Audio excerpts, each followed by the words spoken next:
Soy una señora de 56 años, con muchos hijos y nietos. Mi esposo tiene 65. Yo me casé con un hombre maravilloso tras 3 años de relaciones. Nuestra felicidad duró solo 7 meses. Mi querida amiga, tuviste suerte al encontrar esa ayuda tan desinteresada que llegó... Yo creo que le quiero, pero no lo sé. Así que, por favor, ayúdeme. Perdone la extensión de mi carta, pero tenía que contarle mi historia. Cumplimos 100 años. Con mis mejores deseos, te mando un cariñoso abrazo. Locos por la radio. Las cartas a Elena Francis, que nunca se radiaron. El programa de hoy también va a ser muy especial, muy especial. Aimar Bretos, Nerea Pérez de las Heras y Laura Piñero. Un cariñoso saludo para todas. Locos por la radio. Hablar de los 100 años de la radio es hablar también del consultorio de Elena Francis. Consultorio de Elena Francis.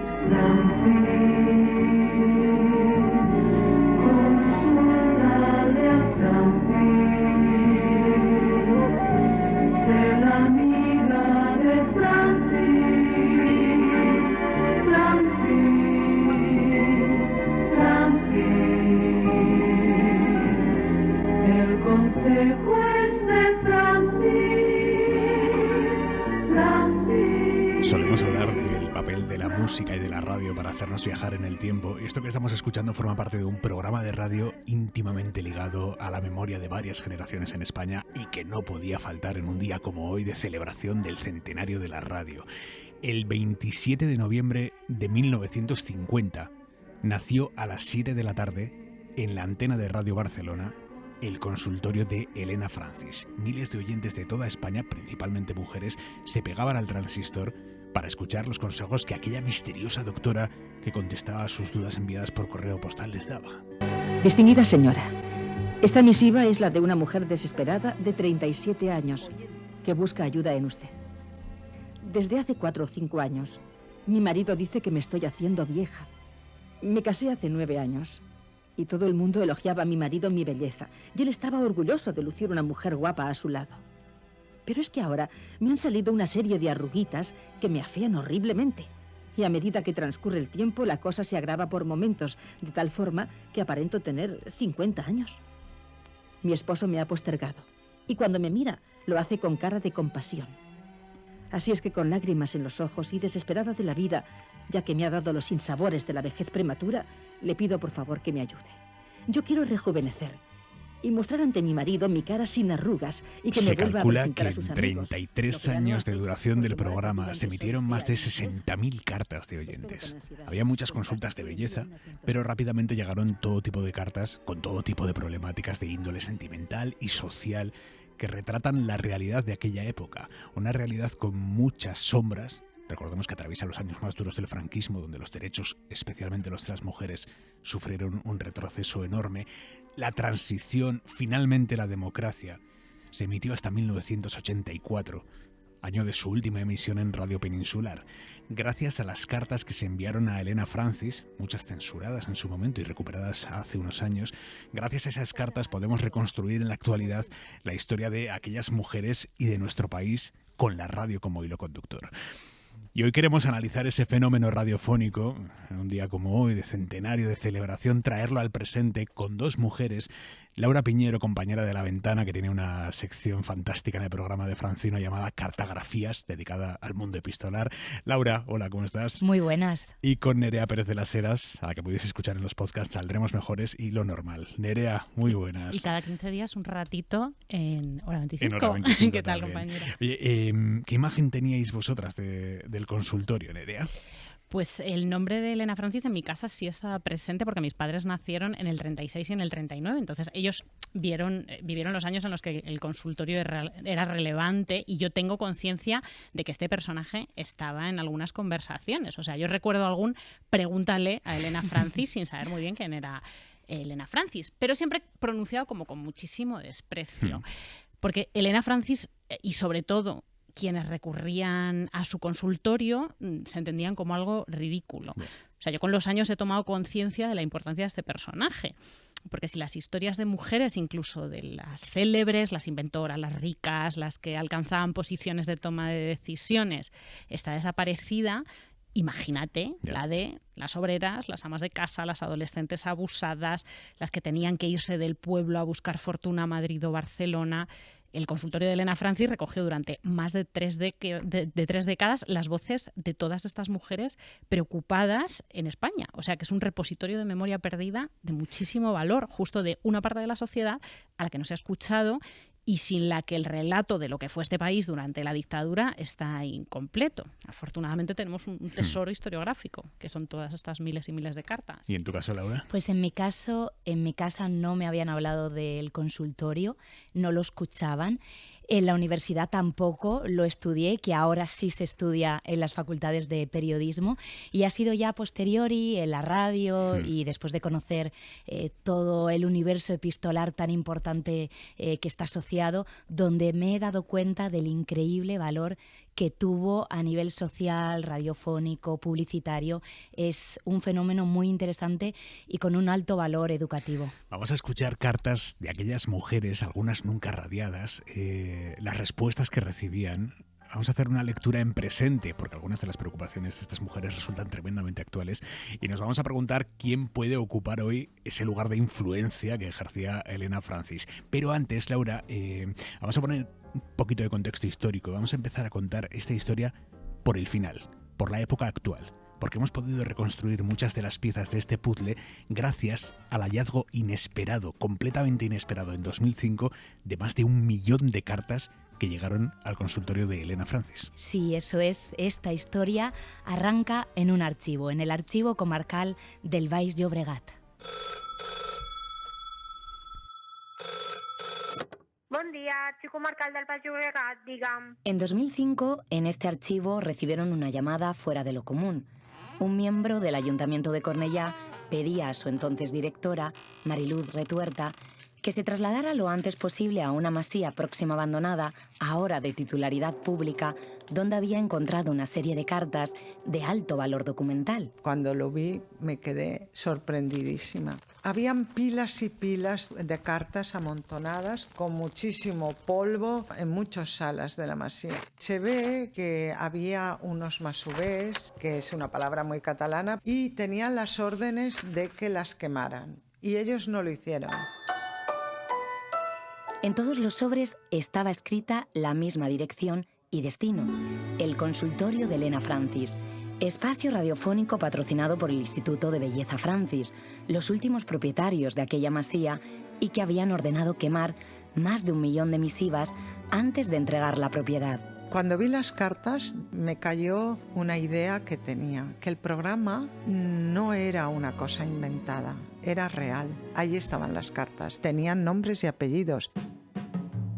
In extremis, el archivo se hizo cargo del tratamiento y traslado de unas 100.000 cartas, principalmente de la década de los 50 y 60. Lo primero que hice fue llamar a una empresa para que me hiciera una valoración. Una parte que coincidía con la parte más antigua era la que estaba en mejores condiciones. Un año más tarde, Mariluz recibió un burofax inesperado.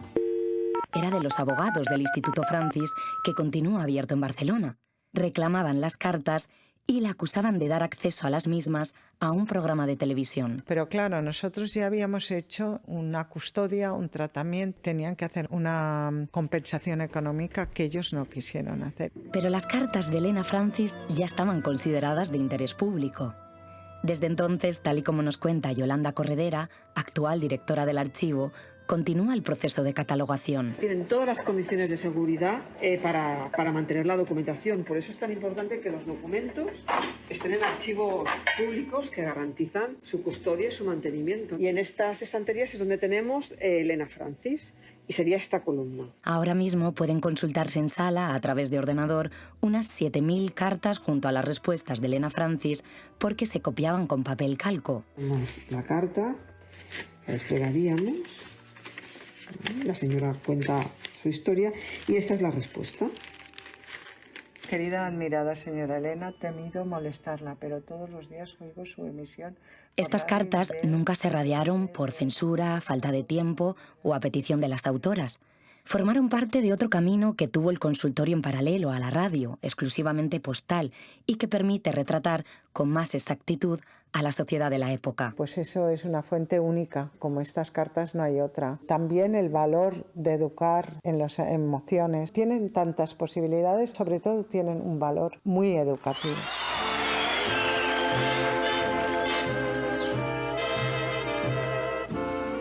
El archivo de Elena Francis es de los más solicitados. Lo consultan investigadores, estudiantes, vecinos. Hasta organizaron un taller de lectura de cartas en voz alta con mujeres de diferentes edades. Y hubo un momento que se estaba hablando de una carta muy concreta de una chica que abandona el pueblo del éxodo rural y explica su soledad, el abuso del señorito. La que lo estaba leyendo se puso a llorar. Y dijo, es que es lo que me pasó a mí. Hemos evolucionado mucho, pero resultan demasiado familiares los relatos de presión estética. No como por no engordar. Tengo 15 años y tengo el busto muy poco desarrollado. De abusos sexuales, control de la pareja, de estigmatización del género femenino. Muy amable, amiga. Lo mejor y lo que debes hacer enseguida es confesarte. Al mismo tiempo, leer estos documentos supone recordar el valor de los derechos conseguidos. Las cartas permiten ver, sobre todo a las generaciones más jóvenes, que los derechos han costado mucho, que no hace 300, 500 años que las mujeres no tenían tantos derechos, sino que es gente pues como sus abuelas. Una generación de mujeres que ha quedado muy silenciadas. Creo que tenemos que recordar especialmente porque gracias a ellas somos lo que somos. Se sacrificaron para que sus hijas fueran diferentes. Eso tiene un gran valor para mí. Y es leyendo de nuevo las palabras de esas mujeres, recorriendo con la mirada su variada caligrafía, salpicada a menudo de faltas de ortografía, cuando sus historias cobran vida.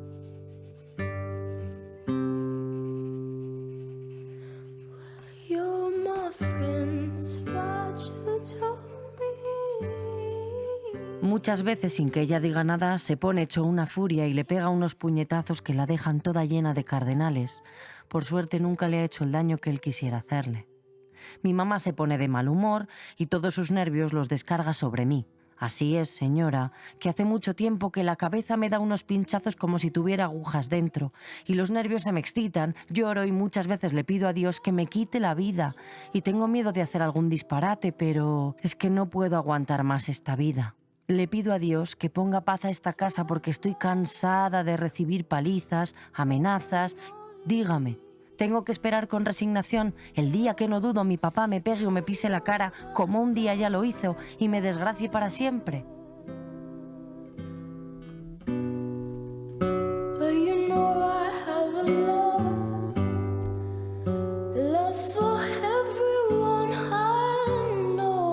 Esta carta que hemos escuchado es una de las recuperadas en ese archivo que ha visitado Laura, recuperadas antes de que fueran a quemarlas.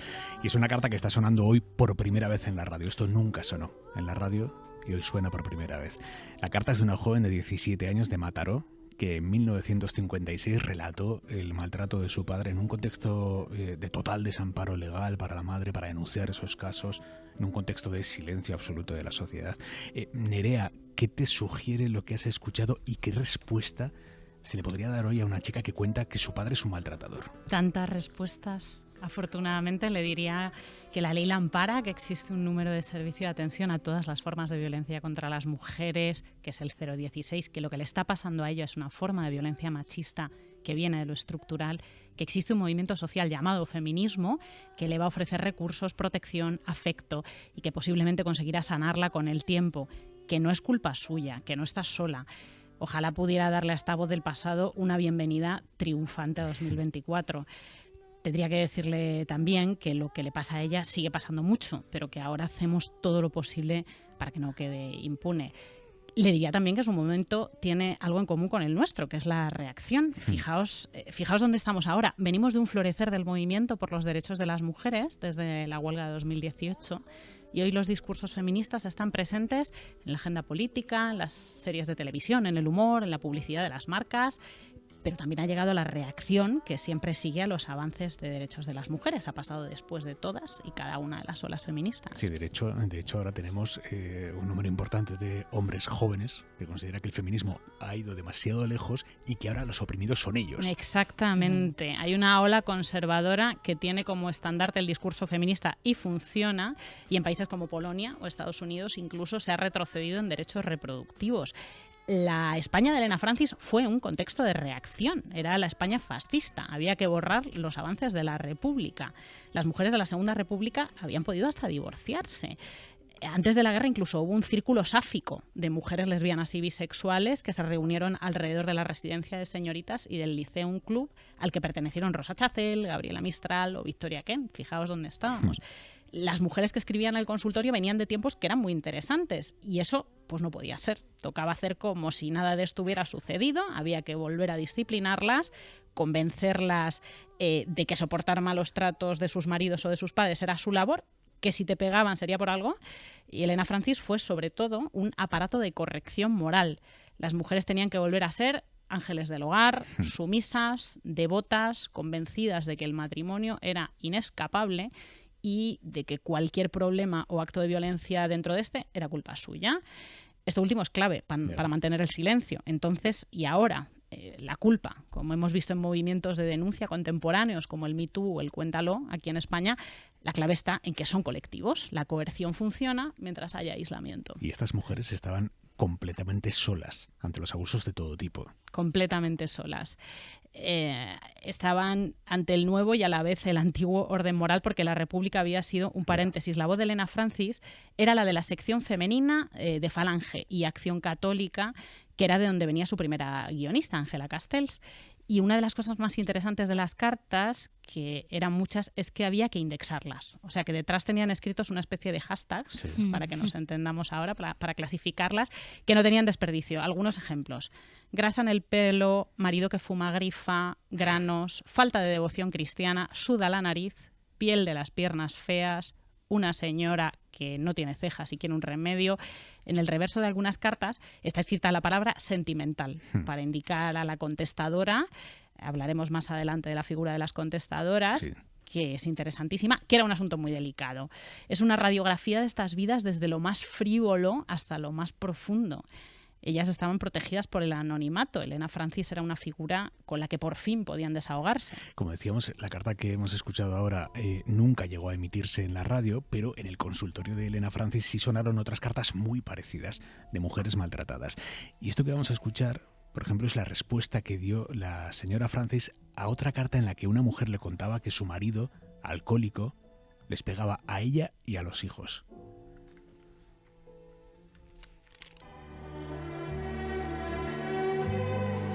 Bueno, si no sabe dominarse usted, mi querida amiga, va a perjudicar mucho a su marido. Yo comprendo, y es lógico y natural, que esté preocupada por su afición a la bebida, pero no debe desesperarse así. Se trata de buscar una solución, pero no la de separarse de él, abandonándole a su suerte. Yo comprendo todas sus razones, y sé lo mal que lo está pasando, pero hay que ayudarle, no hundirle. Su marido, por las razones que sean y que usted tiene que comprender, es una víctima más del alcohol y necesita de una persona que con amor y espíritu de sacrificio le aparte de la bebida, y esa persona, no se engañe, amiga mía, es usted. Y cientos de miles de mujeres escuchaban e interiorizaban esta respuesta como aquello que tenían que seguir. Contaban las archiveras, Laura, cómo la correspondencia de Elena Francis ofrece unas posibilidades infinitas para todos. En estos años se han llevado a cabo diferentes análisis de esas cartas, pero tú has querido quedarte, Laura, con una investigación en concreto que ofrece un retrato muy completo de todo lo que supuso el consultorio de Elena Francis. Sí, con la de Rosario Fontova y Armand Balsebre, dos destacados investigadores que publicaron hace unos años el libro Las cartas de Elena Francis. Os lo recomiendo, editado por Cátedra. Se enteraron de la noticia del hallazgo por la radio y decidieron ir al archivo a ver qué se encontraban. Y terminaron analizando unas 4.000 cartas y también su contexto. Abrir su libro es revivir la historia de la radio y de España.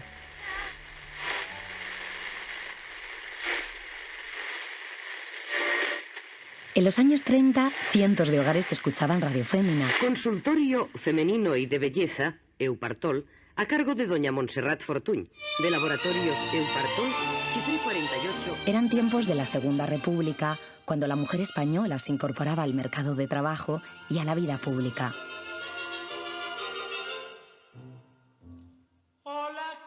En 1931 se aprobó su derecho al voto. Los sexos son iguales. Lo son por naturaleza, por derecho y por intelecto. Pero llegó la guerra.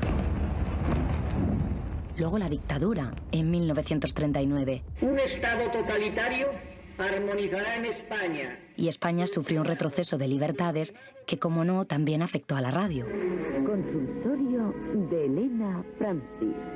Cuando arranca el consultorio de Elena Francis una tarde de 1950, en la antena de Radio Barcelona, para promocionar los productos del Instituto Francis, el país ya era otro. Me presento a ti, mujer oyente, con el derecho que me conceden largos años de experiencia. Me autoriza a ofrecer consejos destinados a contribuir al mejoramiento de tu posición en el hogar. Son innumerables los deberes y sacrificios. Este es un extracto del guión de la primera misión del espacio, conservado en la Universidad Autónoma de Barcelona.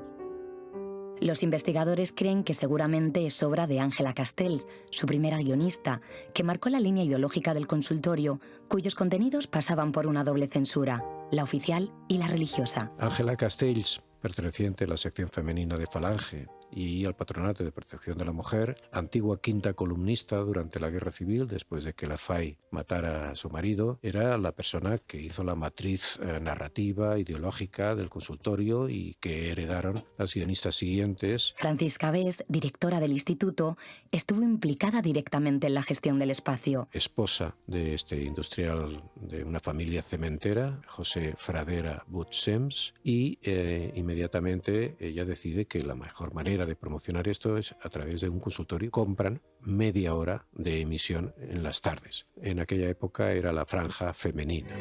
Distinguida señora, yo tengo 18 años y desde hace 3 mantengo relaciones formales. La doctora contestaría personalmente a cada carta recibida, aunque no se radiara. Sus creadores no imaginaron entonces el éxito que desbordó la recepción de correspondencia.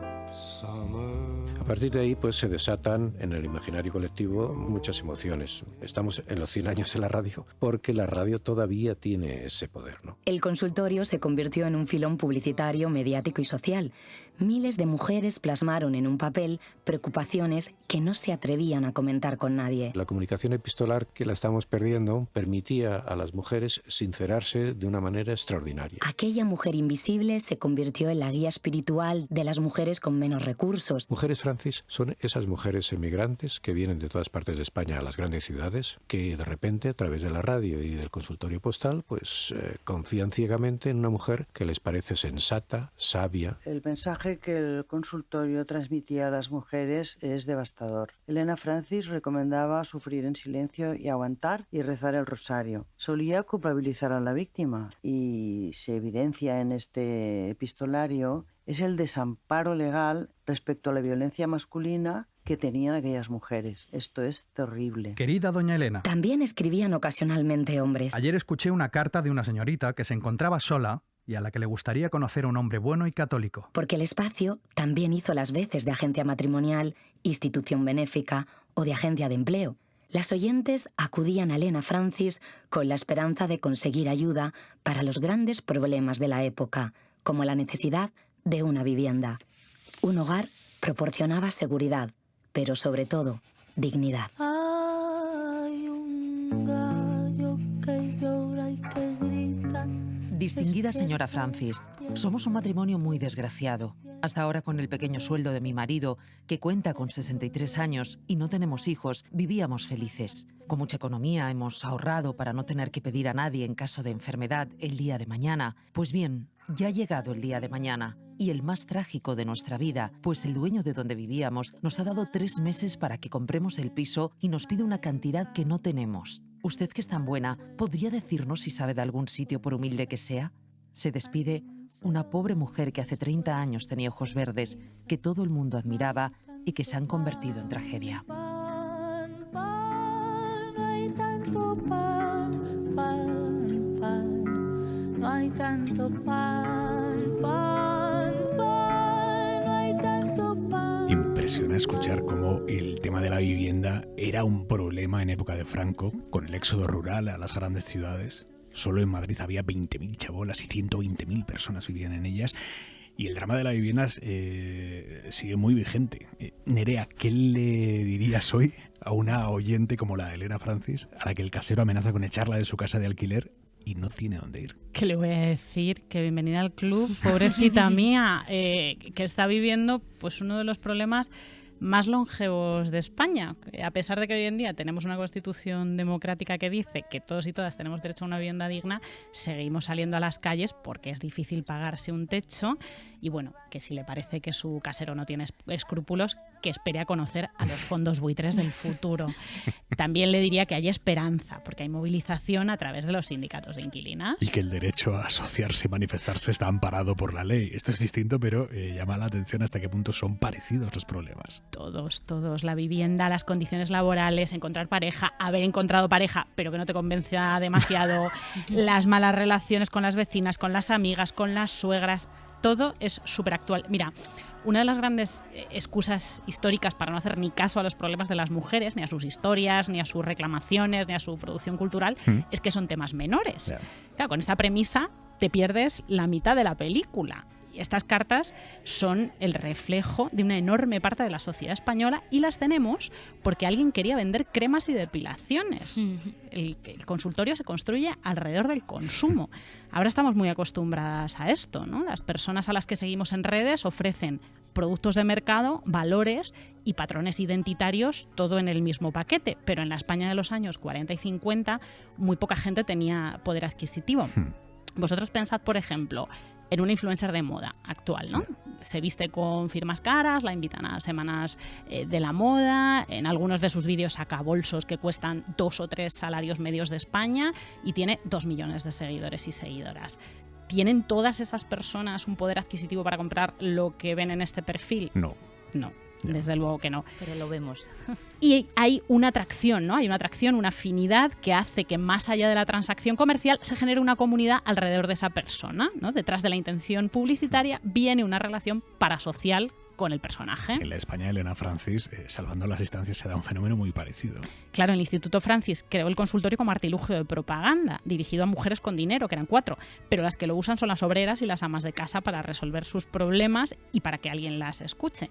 Hay un desfase entre la voluntad de vender y la capacidad de la gente para consumir. Esto lo cuenta muy bien Ana Fernández Cebrián, que es profesora de la Universidad de Columbia, en su libro Capitalismo e Imaginarios Sociales en España, 1950-1967. La radio tiene un papel fundamental en este relato de fantasía. La gente está súper empobrecida, pero escucha que tiene posibilidades de consumo. Yeah. Escuchad cómo una oyente escribía a Elena Francis quejándose del cansancio por trabajar fuera y dentro de casa. Y ojo, escuchad también la respuesta que le daba Elena Francis. Estimada amiga, soy una mujer casada que trabajo fuera de casa, pero sin dejar las tareas del hogar. Y por esta razón me he complicado extraordinariamente la vida, impidiendo cualquier posibilidad de disfrutarla. Hace mucho tiempo que apenas me relaciono con mi familia. Yo no sé lo que es tener un rato libre, señora. Y nada más, perdone usted por esta carta, pero es que tenía verdadera necesidad de explicarle cómo viven la mayoría de mujeres que trabajan fuera de casa. Amiga mía, tiene usted bastante razón cuando se queja de su falta de tiempo. Y es que, amiga mía, de poco sirve quejarse. Usted sabrá si puede prescindir del sueldo y así poder dejar de trabajar para dedicarse solo a la casa. Que se volviera a casa, básicamente. En fin, Laura, el volumen de cartas que llegaban para Elena Francis era tal que tuvieron que crear una infraestructura de recepción y encontrar también una fórmula para que todas las cartas tuvieran alguna respuesta, ¿no? Sí, porque de recibir las cartas en la propia radio pasaron a poner la dirección del instituto, de ahí las llevaban a lo que los investigadores han llamado la oficina siniestra, una sala donde un grupo de mujeres que no podía hablar de su trabajo con nadie hacía una primera selección. Unas cartas irían a parar a la radio para los guiones y otras las responderían las llamadas contestadoras de cartas como Pietà Testani, que en 2008 dio a conocer públicamente su clandestina historia.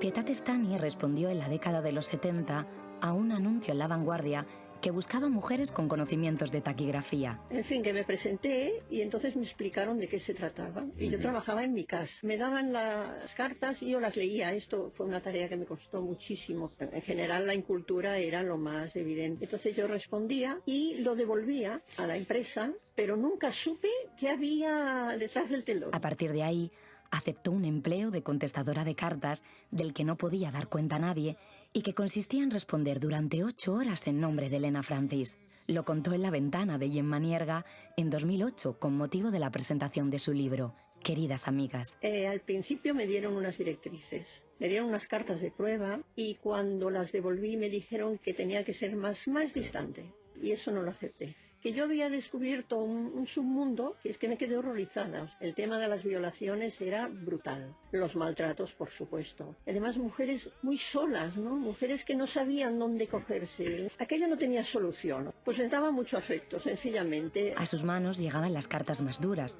las que bajo ningún concepto podían radiarse, y debía contestar en base a las normas del consultorio.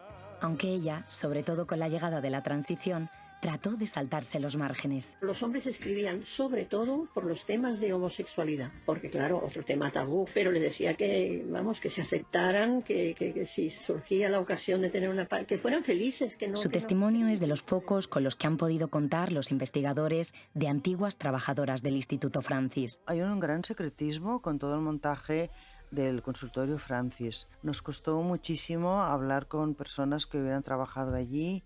Incluso recuerdo que hablamos con una esteticien y realmente era como si fuera aquello una cosa de espías clandestinos. Pues se creó una oficina, que yo la llamo la oficina siniestra, donde trabajaban unas cuantas señoras, sin calefacción, sin poder hablar entre ellas, y este era el sistema que la familia Fradera hacía para que se contestaran las cartas. También intentaron hablar sin éxito con el propio Instituto de Belleza. Todavía mantienen el instituto, pero ahora es una familia multimillonaria dedicada al patrimonio inmobiliario. Tienen muchos intereses en Wall Street y que a nadie le gusta que se recuerde a la familia Fradera como una de las agentes indirectamente responsables de toda esa manipulación ideológica. Otro nombre propio que destapó la realidad oculta del consultorio fue Juan Soto Viñolo, guionista en la última etapa del programa. Admitió que él respondía en nombre de Elena Francis y que hasta se inventaba algunas cartas. Yo me sentaba, escribía y contestaba, pero traduciendo la filosofía, los sentimientos de Elena Francis. Es un tema muy delicado. La doctora nunca existió. Intentaron mantenerla viva hasta el final. Tu derecho es votar. Vota libremente. Con la llegada de la democracia, en 1975, el número de cartas disminuyó y en enero de 1984 terminó el espacio. La policía ya no recomendaba el perdón al marido violento, el divorcio se aprobó en 1981 y las mujeres estudiaron y luego irrumpieron en el mundo laboral y social y se fueron abriendo camino a codazos. Gracias absolutamente a todas, amigas, por la vida que habéis aportado al consultorio a través de vuestras cartas y que ha constituido, en definitiva, una parte importantísima de mi propia vida. Elena Francis, y solo ella, os dice hasta siempre. Tengo una copla morena. España recuperaba su velocidad perdida. Terminaban las vidas clandestinas. Por eso hoy no recordamos a Elena Francis como tal, sino a esas oyentes y trabajadoras desconocidas que, sin saberlo, estaban unidas a través de la radio. Yo solo recuerdo una carta donde una mujer se confesaba muy feliz, pero las desgracias también unen, como la copla que se oía en la radio. Había complicidad. Cuando una mujer escribía y en la radio sí, contaban un poco su drama o lo que fuera, pues había un gran eco. Señorita Elena Francis, es la primera vez que le escribo. Tengo 16 años, ya ve, soy una niña, pero me ha ocurrido una cosa que no ocurre ni a las mayores. Estoy de servicio doméstico en una casa en Badalona y ya ve, el señor me engañó. La señora no sabe nada y no quiero que sepa nada, por eso acudo a usted. Señora, le pido a ver si me puede colocar en otro sitio. Por favor, se lo pido. Ya ve, no tengo a nadie. Estos señores me sacaron del colegio. Hago una letra muy mal hecha. No sé si la entenderá. Por favor, por poco que pueda, ayúdeme.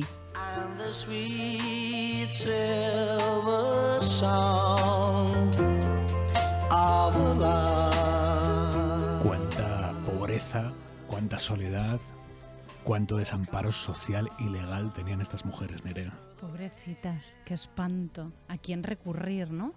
Y otra cosa que tienen, claro, lo que a todos estos millones de cartas, el factor común de mujeres y de muy, muy poquitos hombres, como se ha mencionado, es la infelicidad, ¿no? Esa es la característica principal de la interlocutora de Francis, la desesperación, que están solas, que no pueden manifestar absolutamente nada abiertamente y que lo tienen que decir protegidas siempre por el anonimato.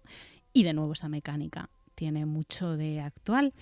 En el uso de las redes el anonimato es clave. ¿Cuántas cosas no diríamos si se supieran nuestras identidades reales en redes, ¿no? Pues en el caso del consultorio, las mujeres solían firmar con seudónimos relacionados casi todos con la desgracia. Esposa desesperada, novia atormentada, esos eran sus nicks, todos emo, terribles. Nos dan la clave de los problemas de la época y muchas veces pedían que la carta no se radiase, que la respuesta fuera por escrito y además daban la dirección de una tercera persona para que la carta no llegara a su casa. ¿Qué pasa después de la transición? Pues que a la gente ya no le basta con el consuelo, quieren soluciones y empiezan a disponer de herramientas democráticas para reclamarlas. Elena Francis era una vía de evasión, era una voz maternal que a veces era tierna y a veces severa, un personaje que funcionaba siempre y cuando hubiera niñas a las que atender. Cuando la mujer abandona este estatus infantilizado, el consultorio deja de servir. Y a medida que avanza el consultorio, de hecho, las alusiones a la religión van desapareciendo. Exacto, los autores y autoras se van adaptando al público y en el año 78 se despenaliza el uso de anticonceptivos y los embarazos no deseados estaban súper presentes en las consultas y en el 81 se aprueba la ley del divorcio. La respuesta tipo de Elena Francis sobre los matrimonios violentos e infelices, que era aguanta, será culpa tuya, ya no sirve. Las cartas son reclamaciones sobre las malas condiciones de vida y ya no se envían a esa amiga invisible franquista, sino que se empiezan a mandar a los primeros ayuntamientos democráticos. Laura, es muy importante destacar también que durante la dictadura existió una radio clandestina que operaba desde fuera de España, donde sus oyentes hablaban libremente por carta de sus problemas, la Pirenaica. Sí, es que además hay un tema que no está en ninguna carta del archivo, la política o la represión franquista. Rosario Yarmán me contaba que solo han encontrado una referencia muy leve de una mujer que habla de su padre desaparecido en la guerra. Pero sí que había libertad en esa radio a la que tú hacías referencia, puesta en marcha por el Partido Comunista Español, que escuchaba a la gente en secreto y emitía desde lugares como Moscú.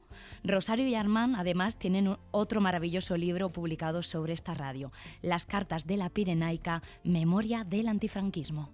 Es en Radio España Independiente, en la Pirenaica, donde se habla por primera vez de las fosas, de los asesinados y los fusilados por el franquismo. Es la primera vez y a través de esas cartas nosotros hicimos un primer mapa de fosas, porque había cartas que explicaban con pelos y señales lo que se había visto. Y otra cosa eran los corresponsales, que eran personas del Partido Comunista que simplemente veían, oían y escribían. Y son fabulosas.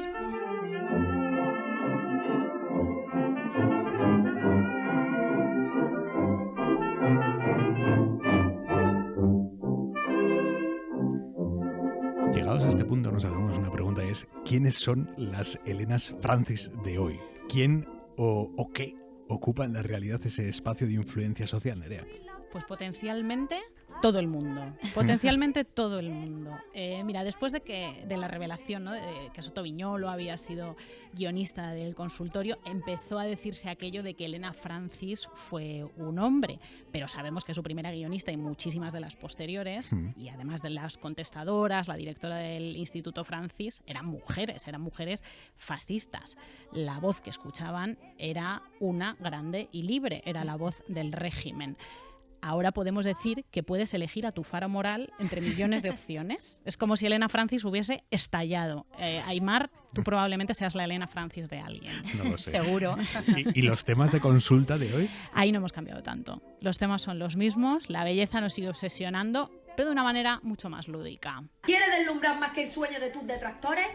O lo que es lo mismo, brillar más que el futuro de tus enemigas. Quédate, que yo te doy tu tutorial para brillar de esta forma. Con una brocha comienzo poniéndome esta sombra en crema metalizada, que como podéis ver la tengo bastante gastada. ¡Vamos allá! Compara las órdenes que te daba Elena Francis con las que te da Lana, la hija del jeque. Una te disciplina y la otra pues te lo pasas pipa, te acompaña más. ¿Sabes qué es lo guay del maquillaje? Que igual que puedo ser esta persona básica que performa normatividad, puedo ser todos estos otros espectros de la creatividad. Puedo ser muchas personas sin hacer catfish. La presión no ha desaparecido, pero ha caído en desuso lo de complacer al marido. Y ahora las virtuosas de la belleza se enfocan sobre todo en divertirse y en divertirnos. Primero me echo una bruma hidratante que vale más que la hipoteca de tu casa, ¿vale? Lo primero que hago es peinarme las cejas porque si no, no me puedo concentrar en resolver los problemas de la humanidad y del cambio climático. Y la presión estética, pues no solamente tiene a muchas chicas riéndose de ellas, sino que tiene a voces consejeras muy potentes. Es que es un bucle sin fin y para las clínicas y las empresas y este sistema es mucho más rentable que estemos ahí contándonos las estrías, mirándonos con lupa en el espejo y viendo cuerpos imposibles en redes sociales deseando tenerlos. Nos venden operaciones y remedios milagrosos que ponen en riesgo nuestra salud, pero que a ellos les generan muchísimos beneficios. Nos enseñan a odiarnos porque así somos más dóciles. La edad media del primer retoque estético es a los 20 años y cada vez son más las jóvenes que reconocen haber sufrido algún trastorno alimentario. Isabel Serrano, esta mujer a la que acabamos de escuchar, ojalá la hubiera tenido de frente el Instituto Francis. Ojalá. Ella también responde a esos problemas sociales que antes comentábamos que persisten, pero de una forma radicalmente nueva y transformadora. Nada de aguanta. Dice que una nueva y peligrosa moda se extiende entre los jóvenes, la moda de no tener hijos. En los últimos 10 años los nacimientos han bajado un 24%, estamos en un mínimo histórico. Y no, lo siento mucho, esto no es una moda, no es que los jóvenes no queramos tener hijos porque preferimos viajar, jugar a la Play o hacer vídeos de TikTok. No es una cuestión de querer, es una cuestión de poder. Porque ¿cómo vamos a tener hijos cuando la media de edad de los jóvenes que se van de casa de sus padres es de más de 30 años? ¿Cómo tener hijos cuando dedicamos el 43% del sueldo a pagar el alquiler? ¿Cómo vamos a pensar en tener hijos cuando la estabilidad ni se conoce porque más de un 40% de los jóvenes tienen contratos temporales? La maternidad era otro de los grandes temas del consultorio de Elena Francis. Sí, pero nuestras consejeras actuales sobre maternidad saben que no es un tema femenino y privado, sino una responsabilidad de toda la sociedad que también de la que también se tiene que hacer cargo la política. Es que yo no soy una madre para estar 24 horas con mis hijas. No lo soportaría. Necesito mi vida, necesito mi trabajo, necesito ser yo misma, no ser solo madre. Pero claro, una cosa es eso, otra cosa es ser madre para no ver a tu hija y no poder ejercer de madre. Eso es lo que el sistema y la sociedad nos debe. Las usuarias del consultorio de los años 50 se hubieran caído de espaldas al escuchar esto. Total. Que dice Laura Baena. Pero igual hubieran sentido mucha familiaridad al escuchar esto otro. A Pablo le encantan las tortillas de patatas, así que me he apuntado a un campeonato de tortillas en Valencia para tener la mejor de España. Primero fui a cosechar las patatas al campo, saqué el manojo entero y mirad qué preciosidad. Después me fui a coger unas cebollas bien bonitas y cuando ya lo tuve todo me fui al gallinero a por huevos. Justo una gallina los acababa de poner, así que los cogí calentitos. O esto otro. Reglas que sigo siendo una religiosa ortodoxa en pleno 2024. Bueno, la primera regla y la más importante creo es que no tengo contacto físico con hombres. No importa que sean amigos, no importa que sea familia, nada, cero, ni besos, ni abrazos, no hay excusas, ni aunque sea una ocasión especial, una Navidad, un cumpleaños, nada. En mi casa siempre voy a cocinar yo, voy a lavar yo, nada de cosas raras, yo soy la mujer y yo soy la que me voy a encargar de eso. Nunca voy a usar pantalón, siempre vestido, falda. Y bueno, después cosas obvias. No voy a fiestas, no tomo alcohol, no hago nada. Esto es una tradwife. Esto afortunadamente es minoritario. Es una tendencia que triunfa como más en serio en las comunidades mormonas de Estados Unidos. Es una tradwife de habla hispana. En España yo creo que esto es más una salida profesional para tener contenido muy visitado en redes que otra cosa. Aquí no ha triunfado, pero esto podría ser una respuesta de Elena Francis, 100%, y además nos da la medida de que vas a tener la consejera que quieras, que esto funciona a la carta. Casi se puede decir que tocamos a una Elena Francis por persona. Nos hemos centrado en las redes, pero los consultorios propiamente dichos se han vuelto a poner de moda. Sí, he tenido uno hasta yo. Es muy popular el que tiene Sara Torres en el diario.es y el de Nara Álvarez, claro. Tanto a esta chica como a todas las mujeres que nos están escuchando, no se le presta dinero a los hombres bajo ninguna circunstancia. Los hombres nos deben dinero históricamente. Ay, fantástica, Enar. Buenísimo. Hemos escuchado algunas cartas originales que se emitieron en el consultorio de Elena Francis, algunas muy dramáticas, pero hubo también otras más curiosonas. Ojo a este pique campo-ciudad. Apreciada señora, vivo y soy de un pueblo cercano a Tortosa, que tiene unos 3.000 habitantes. Casi todos somos gente del campo, y aunque no te guste, se tiene que trabajar en él porque es nuestro sustento. Algunas familias se han marchado a la ciudad, en particular a Barcelona, y según ellos están muy bien, tienen sueldo fijo, un piso y un flamante coche para ir al pueblo. Allí tienen la familia, los tíos, primos, cuñados, amigos y conocidos. En fin, que el pueblo se duplica por Navidad, Semana Santa y no digamos las vacaciones de verano. Se pasan 15 días o más dando la lata a la familia. Nosotros también tenemos familiares que vienen en el mes de agosto, sin invitarles, por cierto, y llegan con trapos usados como regalos que luego tenemos que tirar porque no nos sirven. Jamás han traído un vestidito nuevo para las niñas. Tal vez se creen que en los pueblos no nos gusta lo nuevo y lo bonito.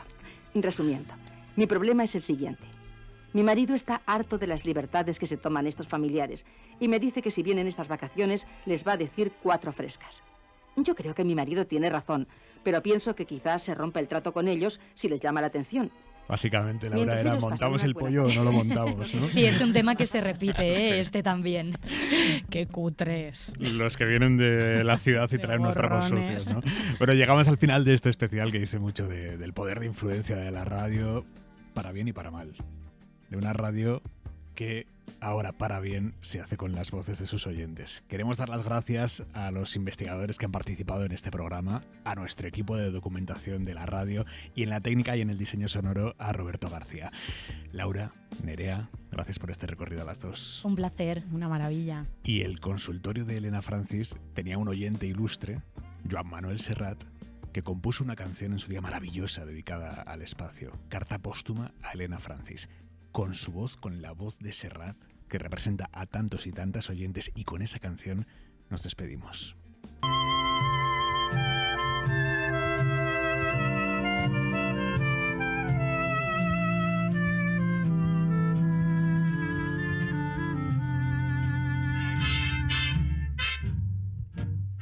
Al caer la tarde, de camino del colegio a casa, una triste melodía brotaba de las radios que acompañaban los quehaceres cotidianos de los vecinos.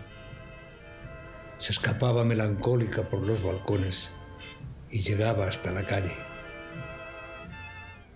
Indian Summer, así se llama la canción. Bueno, eso lo supe de mayor. Para mí entonces era simplemente la sintonía del consultorio de belleza de Elena Francis, un programa muy popular que diariamente emitía Radio Barcelona y que gozaba de una fiel clientela.